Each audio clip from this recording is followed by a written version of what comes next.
उलझानी। क्या बताते हैं कि जो तीर्थ स्नान करने के लिए जाता है, तीर्थों पर जाते हैं, वो तो जन्म जन्म में फंस गए, इतने पाप इकट्ठे कर लेंगे वहां तक, वहां आने और जाने में। ओहो ये भगवान है। तीर्थ बाट चले जो प्राणी, सो तो जन्म जन्म उलझानी।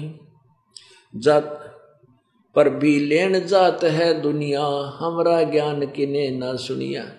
ये पर भी लेने के लिए वहां जाते हैं, बूढ़ी आत्मा कोरा पाप इकट्ठा करके लाते हैं, क्योंकि वो शास्त्र विरुद्ध साधना किसी भी पवित्र सदग्रंथ में कहीं पर भी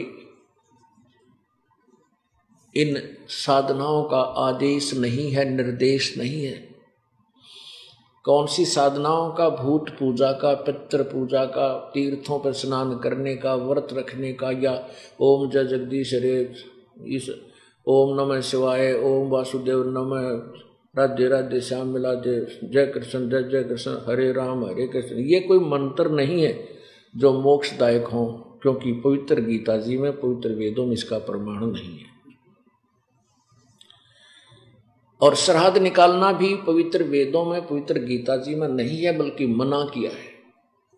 गीता जी अध्याय नंबर 9 के श्लोक 25 में स्पष्ट किया है कि जो भूत पूजते हैं वो भूत बनेंगे, पितर पूजते हैं वो पितर बनेंगे, और देवताओं की पूजा करते हैं वो देवताओं को प्राप्त होंगे, उन देवताओं के लोक में चले जाएंगे, और फिर तुरंत ही अपने पुण्यों को समाप्त करके वापस मृतलोक में जन्म मृत्यु के चक्कर में गिर जाते हैं। देखिए पवित्र श्रीमद् भगवद गीता जी अध्याय नंबर 9 का श्लोक 25, अध्याय नंबर 9 और श्लोक 25।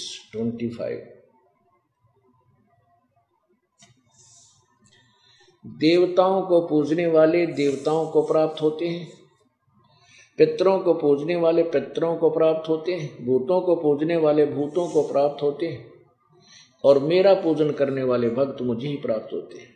अब पितर जो पूजा होती है वो श्राद्ध निकालना, और पितर पूजकर पितर ही बन जाते हैं, भूत पूजकर भूत ही की योनि प्राप्त करते हैं। तो हम क्यों श्राद्ध निकालते रहे, क्यों पितर पूजते रहे? क्योंकि हमें तत्व ज्ञान नहीं था। और आप भी पितर बन गए, और फिर अपने बच्चों को भी पितर बना लिया कि मेरे श्राद्ध निकालो। क्यों? वो भूत बनकर दिखा किसी ने सपने में, किसी को कीता है, तो वो अपने बच्चे भी भूत बना लिए। एक छोटा सा प्रमाण देते हैं पुण्यात्माओं, ये सत्संग है, ये वो अमृत ज्ञान है जिसको अत्यधिक सुनने से आपके समझ में आओगा। अब पहले तो ये प्रसंग आपको दिखाते हैं कि श्राद्ध नहीं निकालने चाहिए, गीता जी मना किया, स्पष्ट हो गया। अब पवित्र मार्कंडेय पुराण आपको दिखाते हैं, जिसमें एक रुचि नाम का ऋषि वेदों को समझ करके, वेदों में लिखा केवल एक भगवान की साधना करे, उसकी प्राप्ति, और देवता और अन्य उपासना भूत पितृ पूजा नहीं करनी चाहिए, ये सोच, ये इस आधार से वो साधना अपनी भक्ति कर रहा था।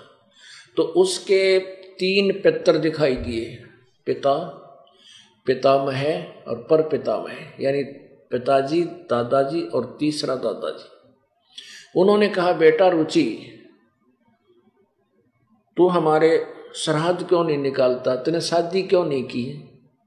शादी करा ले। वो 40 वर्ष की उम्र का हो गया था, विवाह नहीं कराया था। तो उन्होंने कहा बेटा तो विवाह करा, और विवाह करा के फिर हमारे